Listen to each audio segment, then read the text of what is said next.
he stole my money. He's not going to steal my dreams. That my sister was behind me as my immediate family. I walked out after doing my vows. She collapsed and had a massive seizure for nearly 5 minutes. Oh, good God. This is the one of the most inspirational Coffee with Robert sessions I've done so far.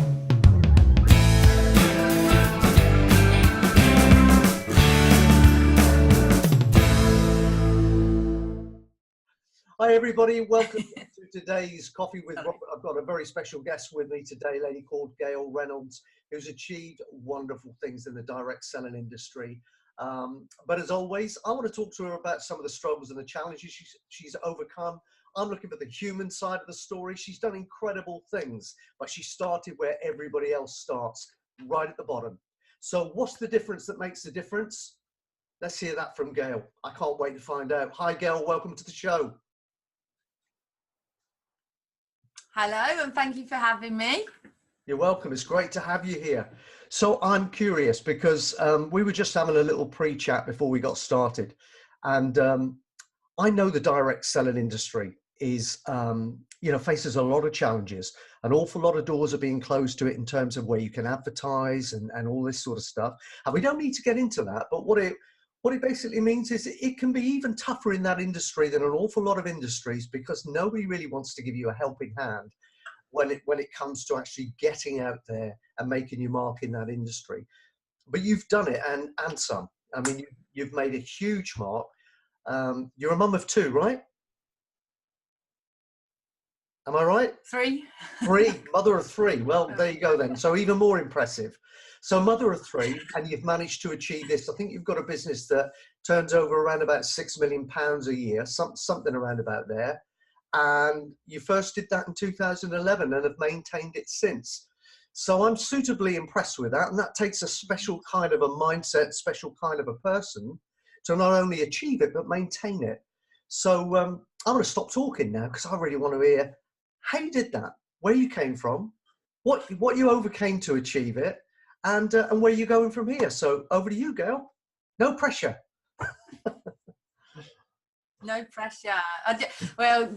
Chatting before, I said, oh, this is the easy bit. I like talking about myself because it's easy. I can't get this bit wrong, you can't fake this.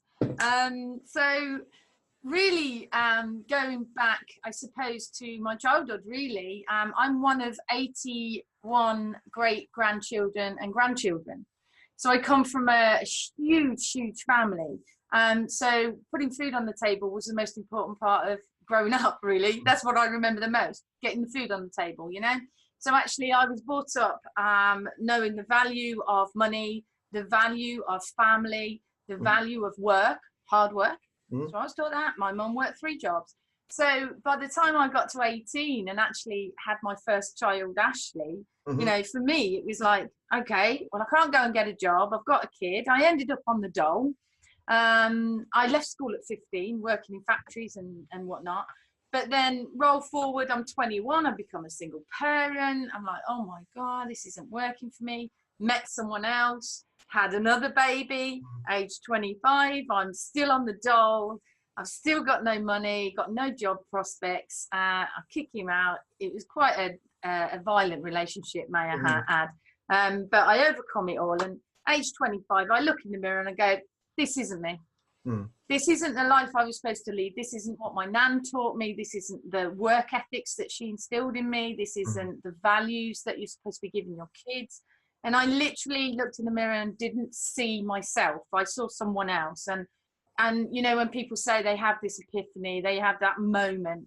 And literally from that day to 31 years old, from 25 to 31, I did so much, and I did it all on my own. And it was literally the kick up the backside I needed. I went to college. I saved money. I got myself out of the council flat. I lived in a nice little 3-bedroom house, private, so the kids had their own bedrooms.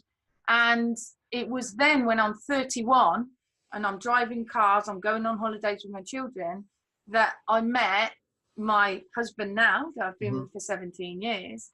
And he was my boss's boss. I mean, he was like a real big wig, posh, fancy car and everything. And here I am, single mum with 2 kids. But those 6 years really, when I talk about sort of where I am now and what people see, for me, it's really important that people understand where you come from, your values, you know, and the kind of things you believe in. Because I believe, when I've studied other successful people, that actually it normally comes from being down at the bottom.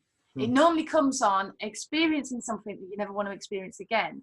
So fast forward, 31 years old, me and my boyfriend at the time, we decided to move. We moved 3 hours away from where I'd lived for 16 years. No friends, no mom, no dad, no sister. I literally, within 3 months, I was totally depressed. I'd got a job. I was working 20 hours a week. Kids were in schools, but I hated living there. So I literally picked up the local ad, and it said 5 words that changed my life forever: join Avon, meet new people. And I was like, oh, I could do that. I could do that. I can do it around the kids, do it around the job.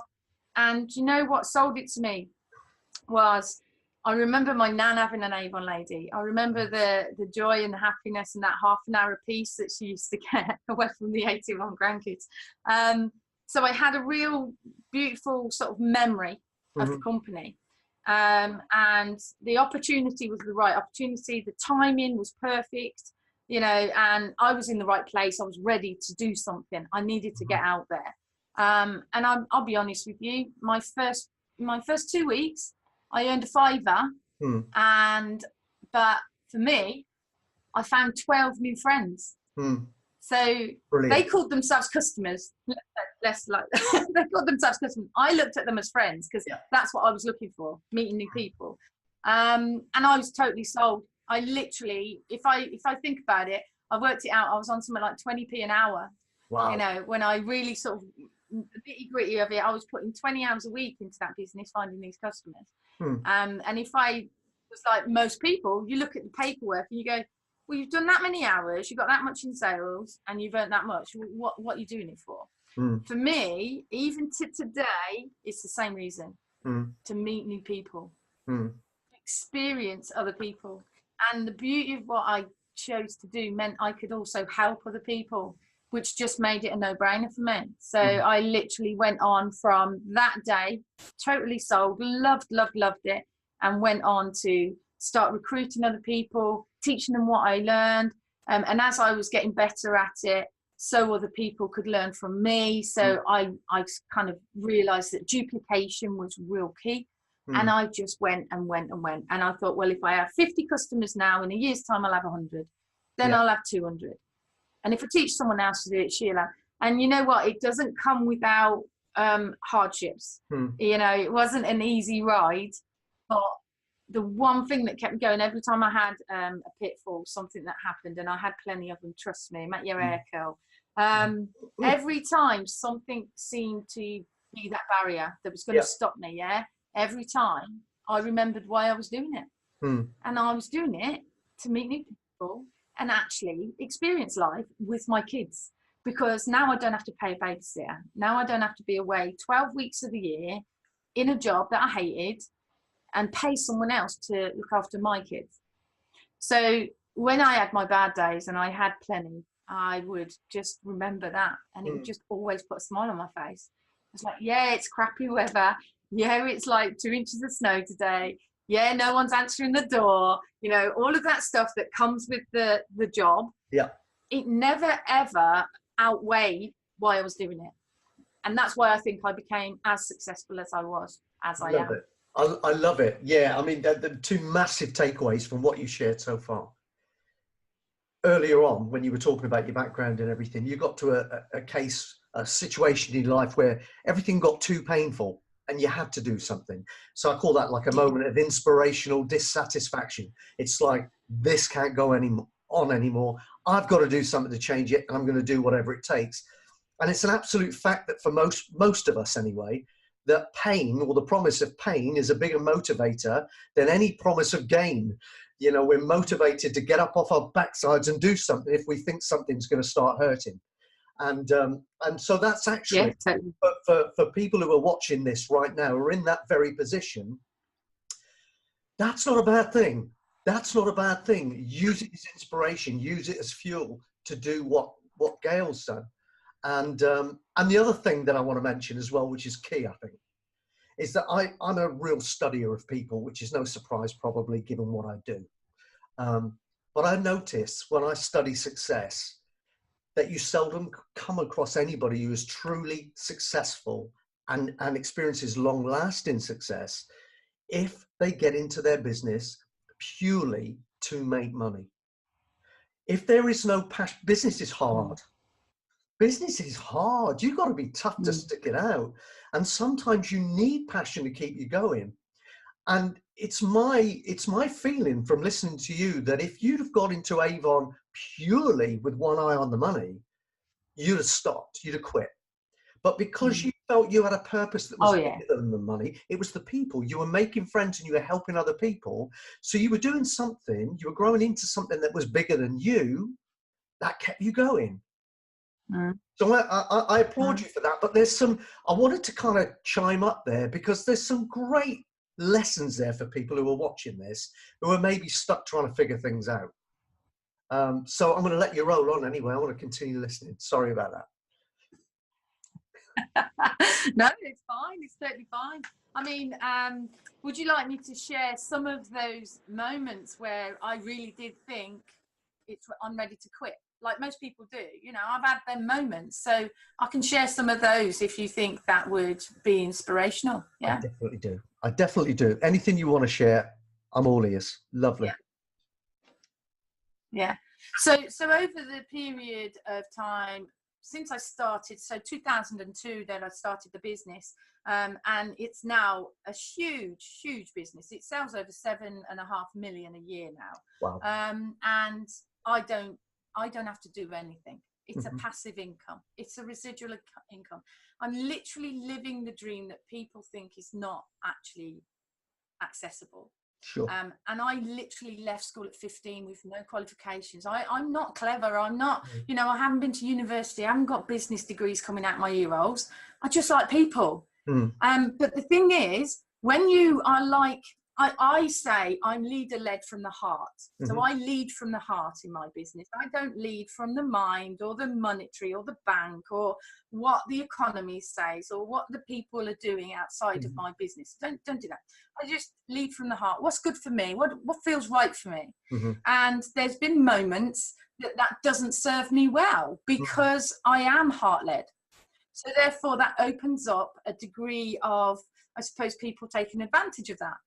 You know, but many years ago, I had another moment where I was told once, the trouble with you is you live, eat, speak, dream, sleep your business. And I thought, I took offense at first. And then I thought, you know, you're absolutely right. Because it's like, it's me, it's part of me. If somebody's upset, if somebody's not, it's not working out right, you know, I do feel part of that. And I don't think that's wrong. I think the connection with every customer, every client, every person that you work with side by side, whether you're selling a product, selling an opportunity, I don't care what it is, you have to have that connection. And it has to be a human connection. Definitely. I think it's got easier and easier for people to just go, oh yeah, it's just LinkedIn, it's social media, right? Oh, I'll answer her tomorrow.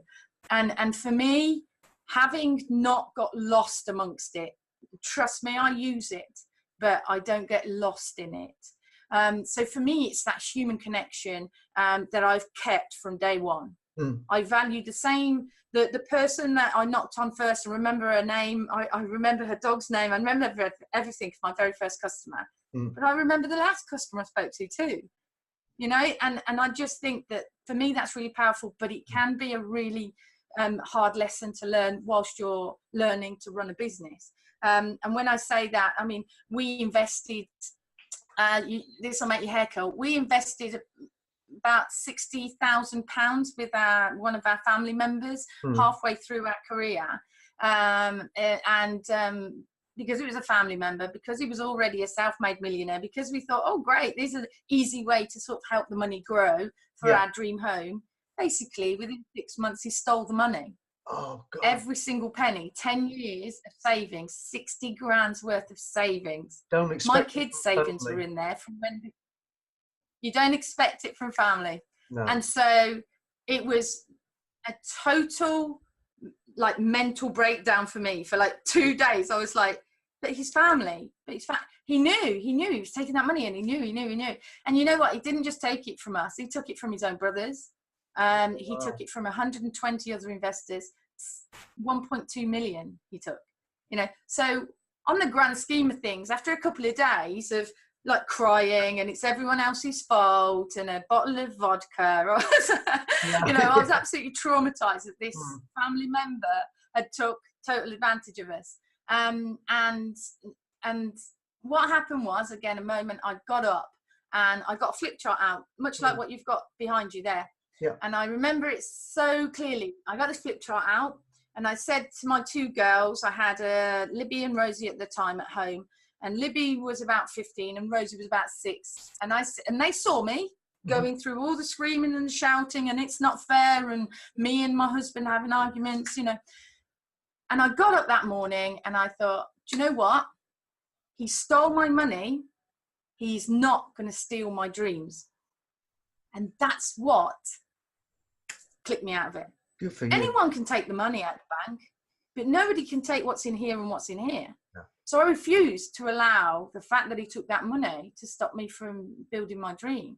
So I went to the girls and I was like, right, what would you like? If mommy and daddy could take you anywhere on the planet, anywhere in the world, where would you want to go? So the littlest one was, oh, you know, if Santa is real, I'd really like to go and see, you know, the real Santa. I'm sick of the ones in Debenhams. I know they're fake. You know, so she wanted to go and see Santa over in Lapland. And my eldest daughter just said, what did Rosie say? So we ended up, we looked at our finances, and what you won't believe is we were also in £17,000 worth of credit card debt because we kept putting off paying stuff because we were like, oh, we'll give it to Uncle Simon. We'll give it to Uncle Simon. I wrote on my my flip chart what we were going to do, how we were going to do it. We had to work smarter, not harder, but we did extend our working hours from 12 hours to 16 hours each a day, right? And we're nearly 9-10 years in our business here. And we wrote it and we included the girls.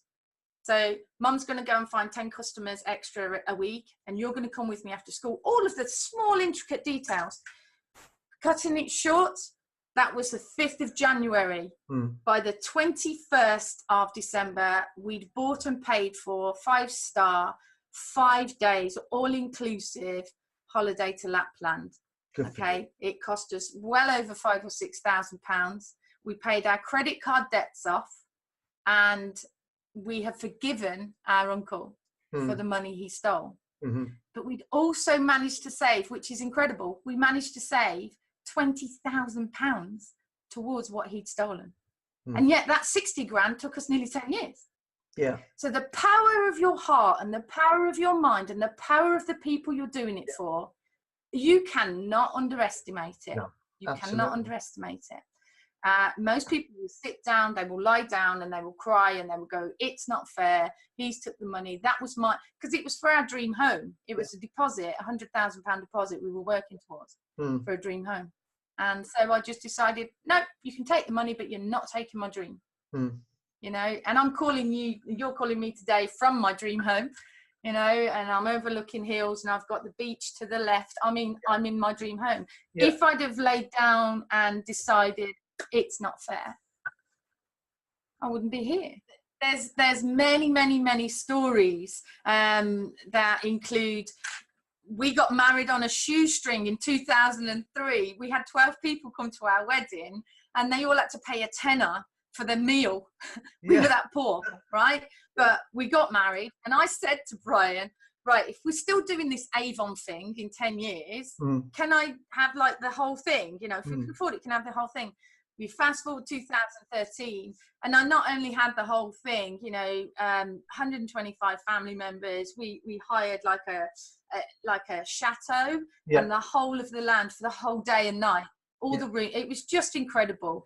So beautiful kind of fairy style sort of story. Yeah. But what you don't know is that my sister was behind me as my immediate family. I walked out after doing my vows. She collapsed and had a massive seizure for nearly 5 minutes. Oh, good God. Fast forward that, her son who was 5 and the other one that was 7 and 125 people watching.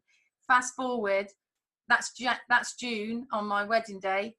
by November, she's got diagnosed with a brain tumor. She's 35 years old. Oh, that's terrible. You know, and you just think, oh, you know, and again, my sister getting through that with 2 little boys, and she had the brain tumor removed one day and was out the same day. You know, my sister's successful. My sister's an inspiration to me, and it's people with heart and passion that keep me going. You know, it's not people with money in the bank and they, you know, they sell billions, and it doesn't interest me unless they've got heart. Yeah, yeah. It's that spiritual connection. I think as human beings as well, we're all on a different path, and we're kind of we all come from the same source. Now, I'm not going to get too woo-woo now, but we all come from the same source, and we will return to it eventually. Okay. Any separateness that there is totally perceived. That's an illusion. We're all part of the same thing. But the fact of the matter is that some of us have got far more awareness of that than others, and that's just the way it is. That's just the way it is. But the one continual theme that I see all through your story, you were saying about people who used to say, "Oh, you're all about your business, all you ever talk about." That wasn't Avon, though, was it? You're in the business of helping people, fixing people, caring about people. That was the thread. Yeah. That's why you're now coaching. That's the thread. And so you weren't really talking about your business. You were actually talking about you. That was you were talking about, because you were passionate about it.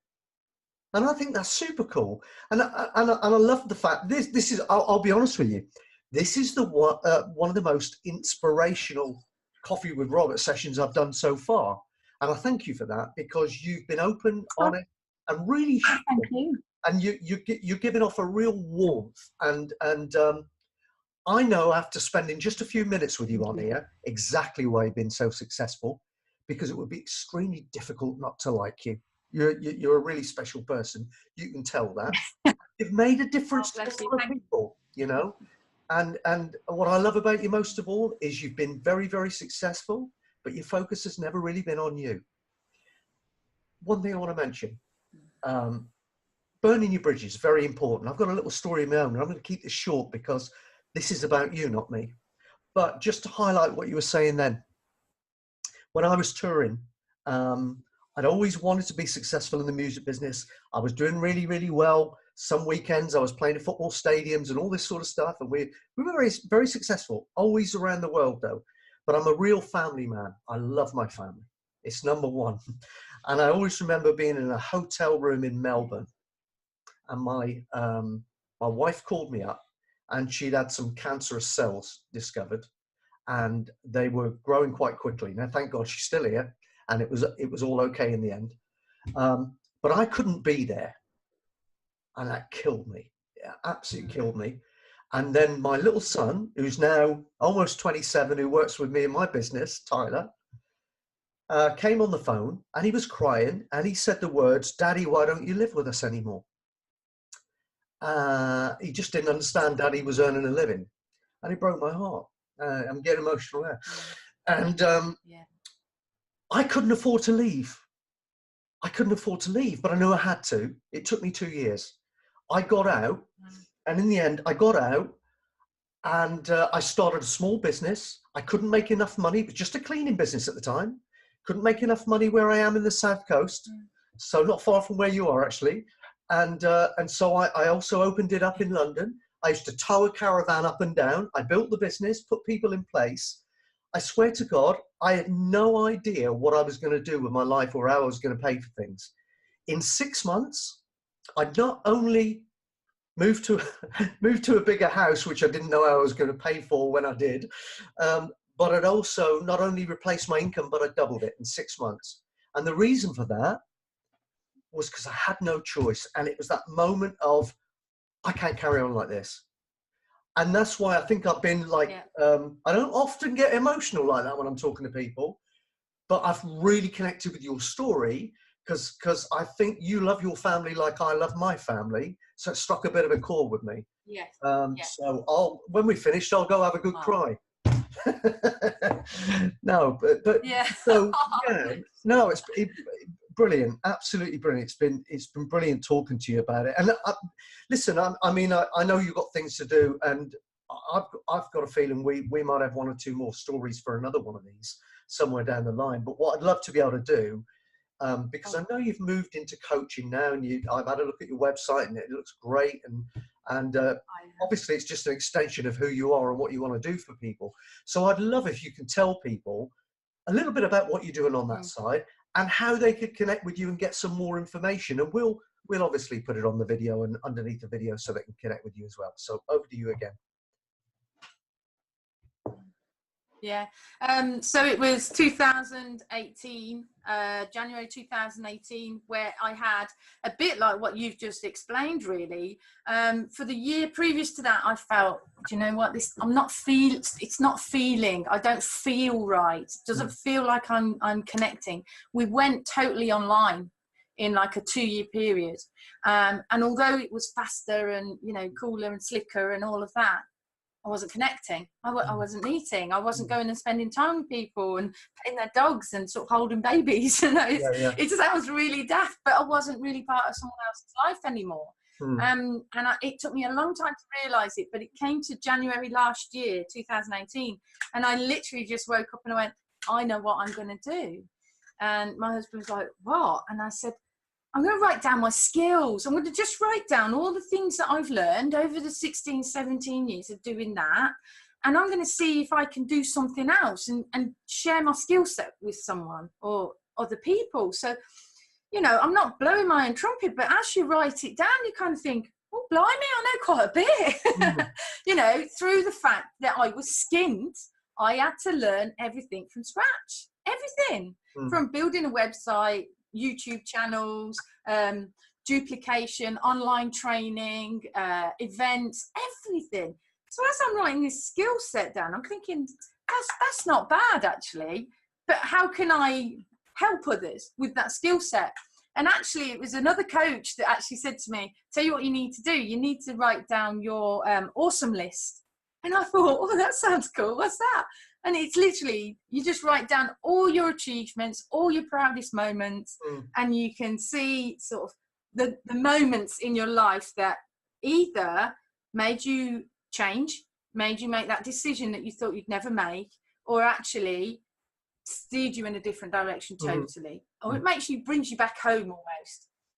So I started writing my proud moments, awesome achievements, all of that. And at the end of it, a whole day of writing it down, and I just thought, it's got to be coaching. I've got so much I want to say, I've got so much I want to give, and I really feel like the one-on-one with coaching is what I feel my passion lies. It is not in the online and the, you know, all that stuff. Even this, I bloody love it. I absolutely love it. Just that communication, that talk. So for me, coaching was a no-brainer. And so I've got a website, just me, gailreynolds.co.uk. I just chat with you for about 2 or 3 hours. We just meet for a coffee, have a chinwag, see what's going on in your life, in your business, in whatever it is that you feel you need help and guidance in. And then I tend to fit that. So I'm not a life coach. I'm not a business coach. I'm not an executive coach. I haven't got a name. I haven't got a label for me. And it's so wonderful to hear someone like you say to me that you connected with me on a level that you felt like you could share that story. Because that just, I mean, it gives me goosebumps, because I thought that's true connection. That's love between human beings, just sharing. And I think that is where I want to be in the coaching arena. I don't want to be another coach that gives you a system, or, you know, do it this way, or, oh, on session 1, we're going to talk about time management. Nah. So really, I'm the type of coach, I suppose I'm a bit like Marmite. It should be a Marmite coach. You're going to love or hate me. But you can go online. You can go and find me on any social media. UK Gail Reynolds on any social media. But my website, gailreynolds.co.uk. It's building. Like I say, I've only been really coaching, I suppose, for a year. But I absolutely love it. I do loads of guest speaking, loads. And again, I love the guest speaking because it enables me to share me. So people in the audience, whether they're 14-year-old kids in a school, which I do a lot of, or 60-year-old sort of, you know, people that are now retiring, semi-retired, and they just go to a social event. So networking, women, mixed, the whole lot. I love guest speaking because, again, if I can connect with just one or two souls in the audience, definitely, I've done my job. You know, I feel like that's it. Me and you connected, and it might be one simple sentence that I say that allows me to connect with someone else, and that's what I love about coaching. I absolutely love it. And if anybody wants to have a coffee, an actual coffee, just get in touch. I've got mine, by the way. I'm having an actual coffee. No, listen, I mean, what's great about I'd already had to, so I went for the water. Oh, yeah, good for you. Yeah, you'll be. The half an hour would have been about 3.5 minutes otherwise, wouldn't it? But yeah, for anybody who's watching this who actually hasn't really got a handle on what coaching is, I think this is a great example. It is that connection. It's about creating a life-changing experience for somebody. And as you quite rightly said, that one sentence can change someone's life. And when you're the type of person that you are and the type of person that I am, even if that one sentence only changes the life of one person, then we've done our job. That's enough. That's the payoff. That's the payoff. Listen, I've loved it today. I really have. And I'm not just saying that. I've really, really enjoyed this so much that I am absolutely not going to let you off the hook. We're going to do this again in the future, if that's okay with you. Yeah, I'd love to. I'd love to touch base again, see how the business is going, see how your life's going. And I think I said to you before you went away on holiday, I'm not too far away. I've got friends in Weymouth. So if ever I'm in your neck of the woods, I will give you a shout. It'd be lovely to meet your husband as well and have a genuine coffee over the same table. Yeah, please do. Gail, it's been wonderful. I love it. And vice versa, if I'm off your end. Yeah, definitely. Give me a shout. I've thoroughly enjoyed it. Me too. So, okay, look, I'm going to wrap up. Everybody, I really hope you've enjoyed today. I've thoroughly enjoyed it. It's been great. I could do this all day with Gail, but I don't suppose anybody's got the time to sit here and watch it anyway, have they? So we've all got lives to get on with. But I've thoroughly enjoyed today, and it's really put me on a high for the rest of it too. So, Gail, thanks so much. I'll see you again very, very shortly. And keep tuning in for the Coffee with Roberts, and I'll see you very, very soon. Bye for now. Hey, it's Robert here. Thanks for watching the video. I hope you've really enjoyed it. If you've enjoyed this, then please subscribe to this channel and come back and see many more doing these things all the time.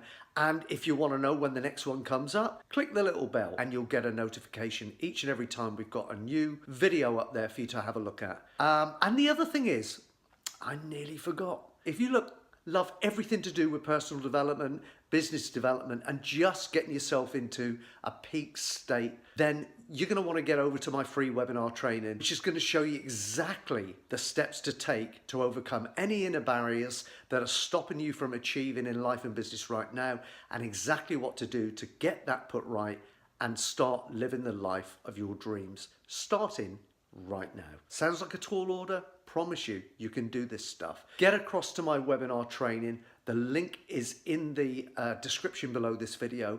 I hope to see you there. And at the very least, I hope that you click the bell. I hope you subscribe to the channel. And I hope to see you back here again soon. Take good care. Bye-bye.